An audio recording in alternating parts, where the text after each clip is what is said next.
You're all set. Great. Good evening, everybody. Welcome to the July 27th meeting of the Albany County Law Committee. Majority Council, would you like to take roll, please? Sure, Madam Chairwoman.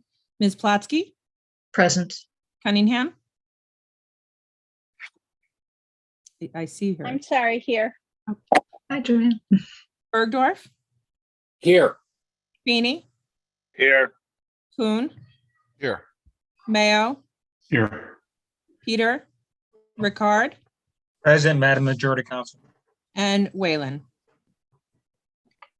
I believe 7 present. Okay, thank you very much. Is there a motion to approve the prior minutes? So moved. I'll make the motion. Thank you. Is there a second? Second. Thank you. I think second by Mr. Feeney. All in favor? Aye. Aye. Aye. Any opposed? Nope. Great. Thank you very much. I see that Karen Ziegler is present. Let's jump right up to 12 and 13. So we'll take 12. Authorizing an agreement with New York State Coalition Against Sexual Assault regarding the Sexual Assault Services Program funding. Ms. Ziegler, go Thank right you. ahead. Thank you so much and good evening, everyone. Thank you for your time. This is a renewal of a grant that we have had for several years now. This is with the New York State Coalition Against Sexual Assault. We work with immigrants and refugees, and this funds that work. We have a very close relationship with USCRI. In fact, we're doing some training of their staff on being trauma informed. So this allows us to work with our community and very much focused on the refugee and immigrant community in Albany County.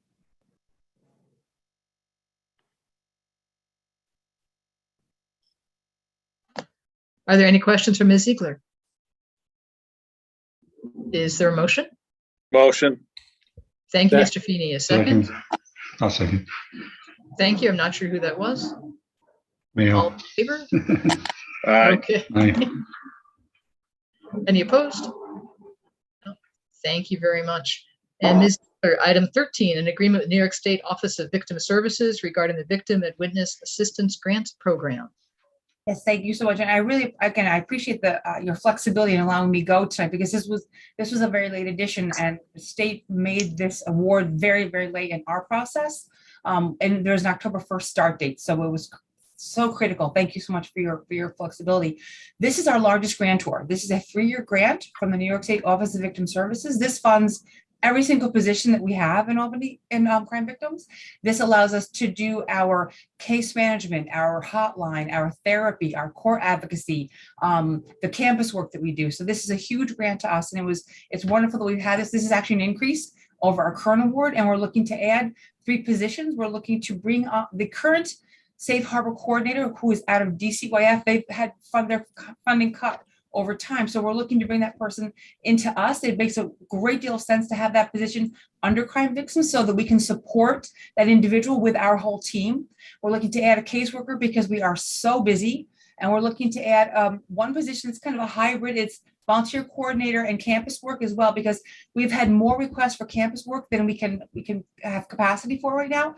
And we're doing trainings for our volunteers every other month because, again, we have so many requests for internships and other volunteers. So we're really expanding our services, we're expanding our reach, and this grant is going to allow us to do that. Great, thank you very much. Are there any questions? Madam Chair, I have one question. Karen, how big an increase is this? I just looked through the background and it doesn't say, it says what the award is for, but it doesn't say what the previous amount was. The previous amount was like 6. If you give me 1 second, actually, I can pull that up. Ballpark. The previous grant was under $700,000. So this is a significant increase for us. And if you want, I'm happy to give you the exact total, but I can tell you the current award is under $700,000. Oh, so you picked up $200,000 a year. That's fantastic. Yes. That's great. Thank you. Thanks for all your work on this. That's wonderful news. Is there a motion? Great work. Motion. Thank you, Second. Mr. Feeney. Second. Thank you, Second. Mr. Bergdorf. All in favor? Aye. Aye. Any opposed? No. Great. Passes unanimously. Thank you again, Ms. Ziegler. I really appreciate you being here. Thank you. For your work I on this. don't know if I can, both of these grant awards, the NISCASA started July 1st, and OVS would like us to have our contracts done in a Grants Gateway. I don't know if you would support my moving this forward through Eugenia, through the county exec's office prior to the full ledge meeting in August. So if that's a possibility, please let me know. Because again, the Wisconsin grant started July 1st, and they've given me some latitude in when I can get my contract signed. And OVS, they have a process that they need to review as well. So I don't know if that's an option, but if it is, I would greatly appreciate it. Okay. We'll make it Majority work. Council, is that something you could look into? Yes, I believe that's the same process we went through last year for Okay. this, so that should be fine. I'll follow up Okay. with Karen. Thank you very Okay. much. Thanks very much. Have a wonderful evening. You too. Take care. All right. And next up, Eugenia Condon. This is for item 14, agreements regarding Albany County insurance coverage. And Ms. Condon, would you like to take the floor? Thank you, Madam Chair and members of the committee. This is our annual insurance renewal. The insurance broker, Arthur J. Gallagher, marketed the insurance coverage this year, particularly the general liability. As you will probably remember, last year, we had a significant increase due to a hardening of the market. The market is still hardening, but it is not as significant as it was last year. We are seeing a slight increase in our coverage, most of our coverages, but it is not as significant, anywhere as significant as it was last year. Attached to the agenda is most of the coverages are complete at this time, with the exception of the excess coverage. I don't have quotes for that, the last $10 million as yet. We were expecting coverages from Allied World this week. The premiums that came in were 20% higher than we had last year, not due to anything impacting the county, not due to our loss runs or anything. They just had a significant rate increase. So the broker recommended that we go back out. It's going to take a few days to get a new premium from a new premium quote from a new carrier. So I'm awaiting that.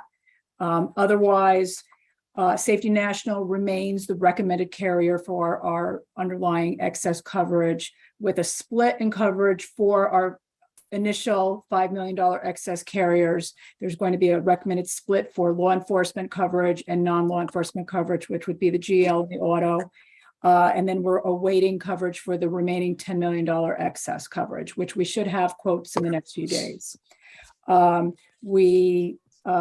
Travelers remains our property carrier. The premium is up slightly, which is due to our values increasing. Our values increase yearly due to the values of our properties increase every year. And so the property premium increases. Boiler and machinery remains with the same carrier.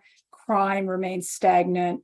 Medical liability remains with the same carrier that we moved to last year. That premium is up slightly, as they believe the carrier is just getting adjusted to our programs. We've had a few claims made against this carrier already this year. That is split in two. The nursing home has its own coverage and the clinics have their own coverage. Cyber is up double from what it was last year. As you may recall, last year we had a difficult time with cyber. Coverage was decreased significantly. Premium was down, premiums back up with $1 million coverage. Cyber is very difficult, even for public municipalities as well as private enterprises are having a difficult time with cyber coverage, due to what's going on in the world, ransomware, hacking. So cyber is difficult, but we're remaining with Chubb, our carrier. We have had no cyber claims, we've had no incidents, but cyber is a difficult coverage. Finally, the Water Purification District, their 3-year pollution coverage is up for renewal this year. This is the year they pay that coverage up front. The premium is down slightly, but this is budgeted for them and it's their 3-year period. Other than the excess, which I'm requesting the ability to submit that when I get the premium in a few days, the rest of the premiums are ready to go for the August 15 renewal. Very good. Are there any questions for Ms. Condon? Madam Chair, Yes, Mr. Berberdorf. just a quick question, Eugenia. Do any of these have substantial or increases in self-insured retainage? No, retainages remain the same. Okay. Any questions or is there a motion? Actually, I do have a question. I've got a question. Sorry. Sure, Mr. Ricard.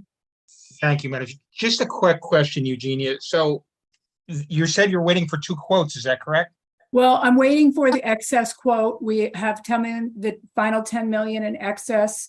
It could either be 1 quote for 10 million or 2 quotes for 5 and 5. Okay, so I guess my point is though, can we, and I guess it's a question for majority council. So can we approve something without knowing the final cost? This committee can move it forward without knowing the final cost, although as Ms. Condon indicated, it sounds like it'll be 10 million either way. It just depends on how it's broken up. But as long as, my understanding is that we will have the numbers before the ledge meeting, Yes. that when I spoke to Mr. Riley earlier. So that should be fine. Okay, yeah, I just want a point of clarification on that. And then the only other question was, well, actually, you already answered it. Okay, thank you. Thank you. Thank you. Thank you. Did you have a motion, Mr. Feeney? Motion to move it. Thank you. Second. Thank you, Mr. Ricard. All in favor? Aye. Any opposed? Aye. Nope. Great. Thank you. Thank you, Ms. Condon, for Thank coming in you. this evening. All right, let's go to item 2, which is the Tourism Improvement District. This has been tabled at the request of sponsor. Item 3 is local law L concerning eviction protections. That has also been tabled at request of sponsor. Item 4 concerning wireless communication surcharges. This is being tabled at request of sponsor for Ms. McLean Lane to get additional information, which brings us to item 5 regarding the sale of used catalytic converters, and Mickey is in the house. Thank you for having me here. I'm looking for the committee's supports on local law C. Basically, it's a sale and when they're going to pay for Cadillac converters. We've had a few reported over the last couple months. Again, maybe 3-4 years ago was a big thing. Not as much now, but it's coming back.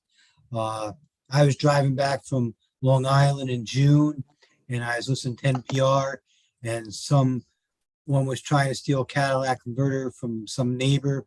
The gentleman went out there, he's like 60-year-old, and they beat him up, and he spent two weeks in the hospital. So it's not a good thing. What this would do would delay the payment to the seller for 14 days. It would give law enforcement additional time to look into the situation and maintain. The buyers would have to maintain records for 3 years. I don't think it's a burden on anybody for this.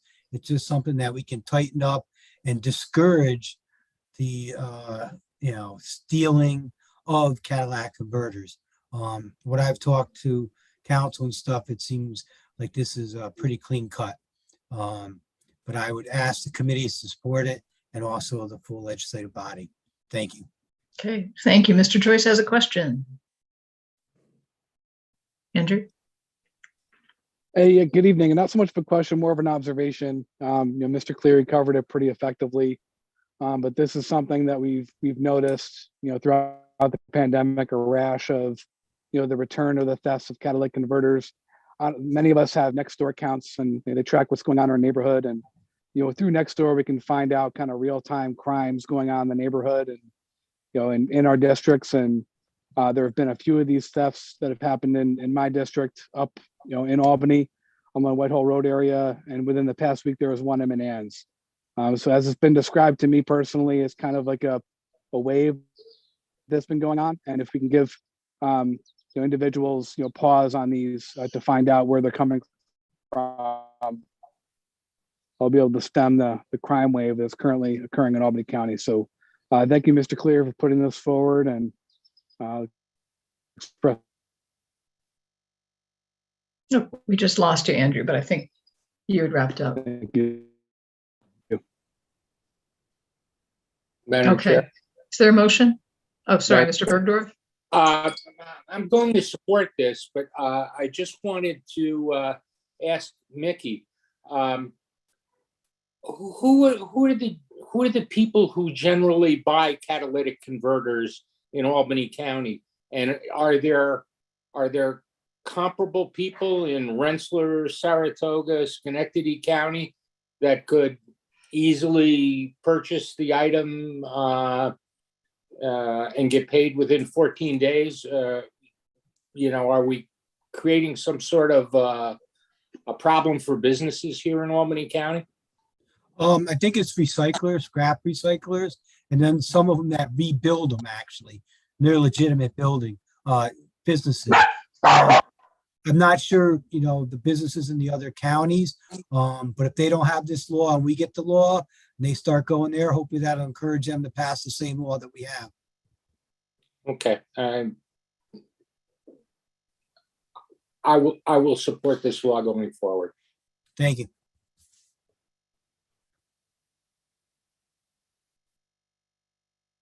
Make a motion to move it out. Thank you, Second. Mr. Feeney. Thank you, Mr. Ricard. All in favor? Aye. Aye. Any opposed? No, great, thank you. Moved Thank you. unanimously for public hearing. Thank you, Mr. Cleary, for being available. Thank you. This brings us to item 6.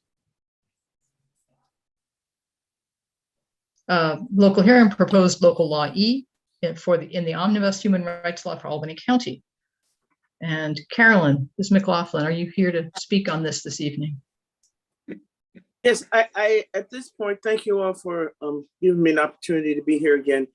I know that at your last meeting, there were some questions raised about the impact of a state law similar to this, and maybe some other questions, and I hope we address those in the meantime. There were some changes made to the original law as we discussed previously, and I just wanted to know at this point, have all the questions been answered, and are we willing to move this forward for public hearing and subsequently a vote in the future? So are there any outstanding questions that anyone has? And Or Carolyn, concerns? if I may, Yes, Majority Council. if I could just add that there will be a clause added to the law indicating that should substantially similar legislation be signed by the governor up at the state level, this law will be superseded, which is not exactly what had originally been planned, but this will allow the state law to trump this one, and this will take effect in the meantime. The state law has not yet been signed. A state law has been passed to the same or similar effect. Are there any questions? Could Sure, Mr. Bergdorf.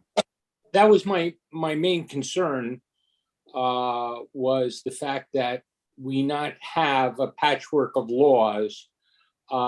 Rebecca, would you be willing to share that language with the minority council as soon as you get it? Sure. We just didn't have it tonight because of the Pat being out due to the death in his family. So Okay. we would have otherwise. I will send it to Arnis. Yes. Okay, thank you very much. So I have some questions. Sure, Mr. Coon. So in the agenda, there's a version of this that's on page 46 and 47, which is 2 pages long. And then there's, I guess, a amended version of it that starts on page 48 and goes to whatever, page 50. But that, so there's a prohibition on advertising jobs and whatnot. That's, I guess, going to be amending adding a new section 4 to section 7 of the omnibus human rights law.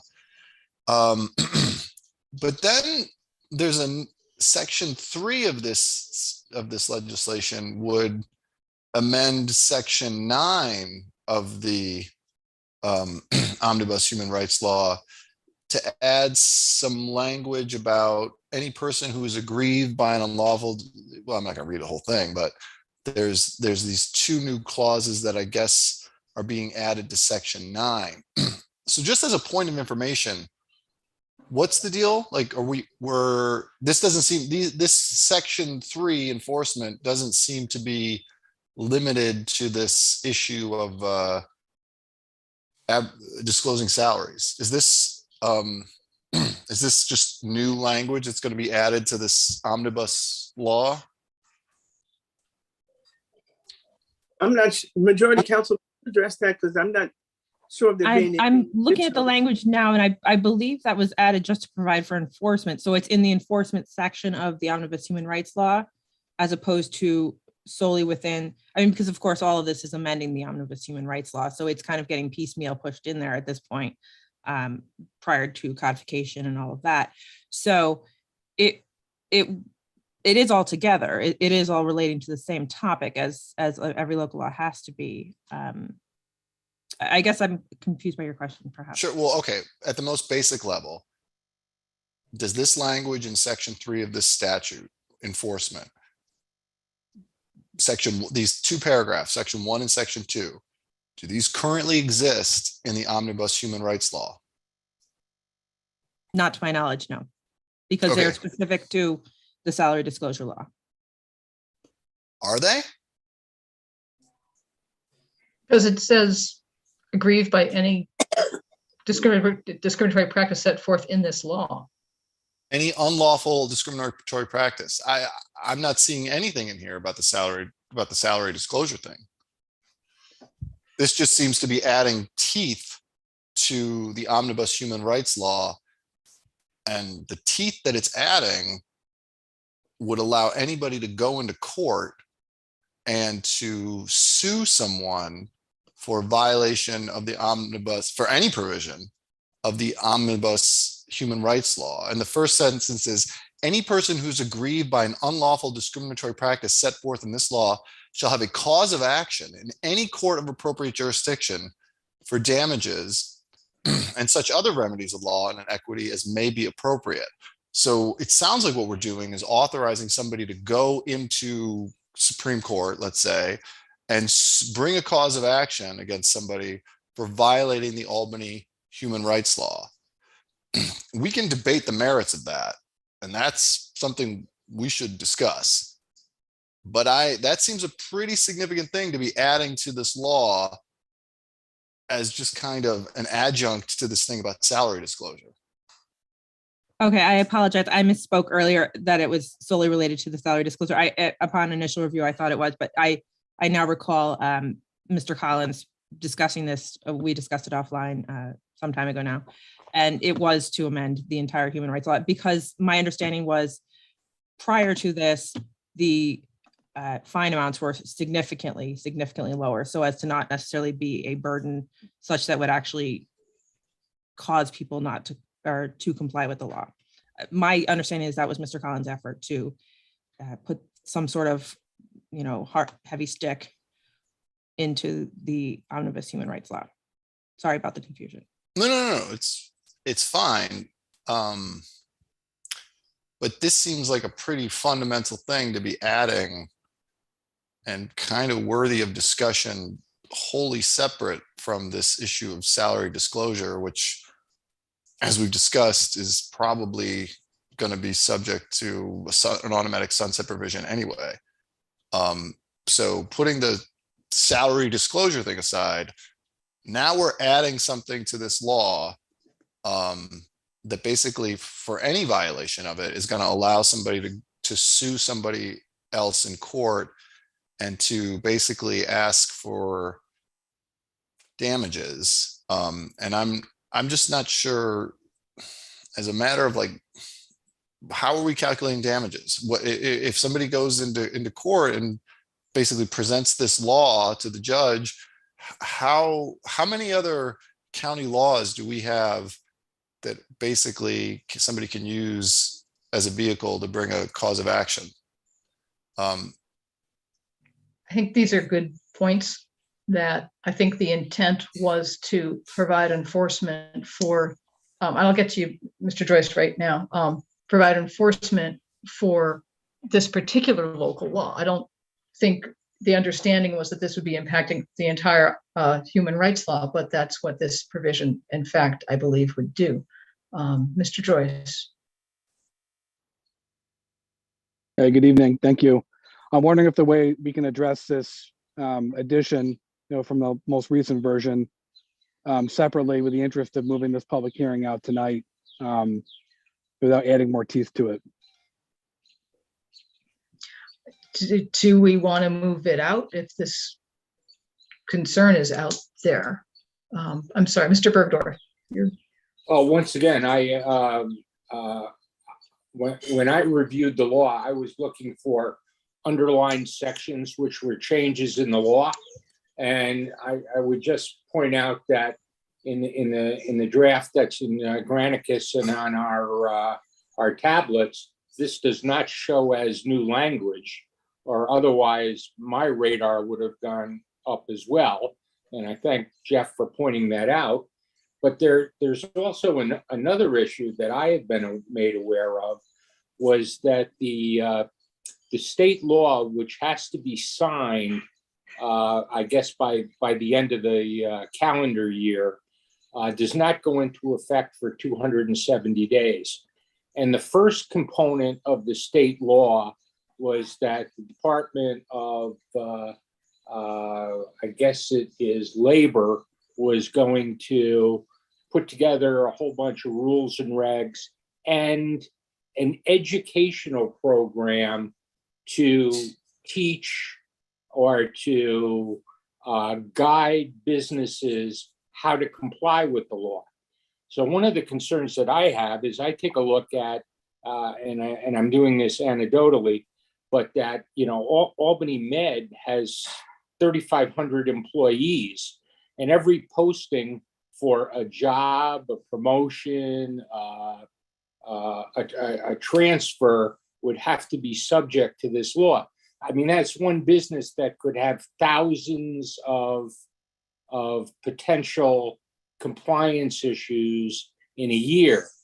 So I kind of looked at the state law and the educational component as being a very valuable part of the program. If we were to adopt this with an effective date of 90 days, there is no educational program. There is just immediate compliance or subject now to individual suits and fines. And I personally think that's problematic. Okay, Ms. McLaughlin. This particular part of the legislation, this is a new issue for me as of this moment. And I don't know if there is an opportunity to move this forward without that language, because again, that's an amendment. So I would be agreeable to, I don't know if we can have the public hearing without having clarification of this particular issue. So I would be agreeable to hold this because I need greater clarification, and I don't want to be a part of moving something that I don't even understand. So in relationship to that provision. So I am going to ask that we get some clarification on this. And at this point, I know there's a time limit on, I believe, in terms of how long stuff legislation can hang out there. And I don't want this to languish till the end of the year. But again, I'm going to ask Majority Council if she would assist me in getting greater understanding of this. And let's get the answers to this so that in September, we'll be able to address any concerns that people might have. If anything else, as you do this closer scrutiny of the legislation, I would appreciate knowing about it earlier than at this meeting so that we have another delay. So I know that you are all, you dig deep into these things and very thoughtful about it, and I appreciate that. But let's not wait until the next meeting of this committee of this particular topic to bring that issue up. So if we can address it proactively, I would appreciate that. But again, thank you. That's a good point. That I'm afraid I tend to do the same thing as dig in well right before the meeting when I should be doing it ahead of time. So I appreciate the reminder. Andrew, did you have any final thoughts on this? No, I just, I think with the addition was Mr. Collins was attempting to capture some of the enforcement mechanisms that our colleagues in New York City had adopted when they adopted the same law for themselves. But I think we were told that Patrick had shared this information with Majority Council. May have been a month or two ago, may have been some lost in translation, but how it applies to Albany County and the omnibus law, I guess is open to further interpretation. Okay. Yeah, and Thank I you. think it would be helpful when we have these laws that are, we have legislation that's amending an existing law. And I know I've talked about this with Rebecca, but for the September one, just to address Carolyn's point, it would be helpful to have in one place, whatever the current version of the Albany human rights law is, the currently operative version, so that we can see what we're changing. And if this is new language that we're adding on this enforcement, we can see, I mean, we should just be able to, we should know what exactly it is that we're amending here and what, we're potentially creating causes of action for. Okay. We do need to move on. So Majority Council, I believe you're marking this at table that requests a sponsor pending Yes. getting some further clarification. All right. Thank you, everybody, on that point. Item 7 is table at request of sponsor. Item 8 is tabled pending public hearing. Item 9 is tabled pending public hearing. Item 10, local law F. Mr. Reedy, are you here this evening? I am. Thank you, Chairwoman. Please go right ahead. So I know we've had a public hearing on local law F just last night, and I think a fairly good discussion on the merits of this legislation. I think there have been a few language updates since its initial introduction, but nothing that changes, the spirit and substance of the law and, by any great measure. So we'll happily try to answer any questions or hear any comments. And thanks for having me join you again on the Law Committee. Thank you. Mr. Joyce, do you have a question? Your hand is still raised, Andrew. No, I did not. I will lower my hand. Thank you. No problem. Mr. Bergdorf? Yeah, thank you, Dustin. I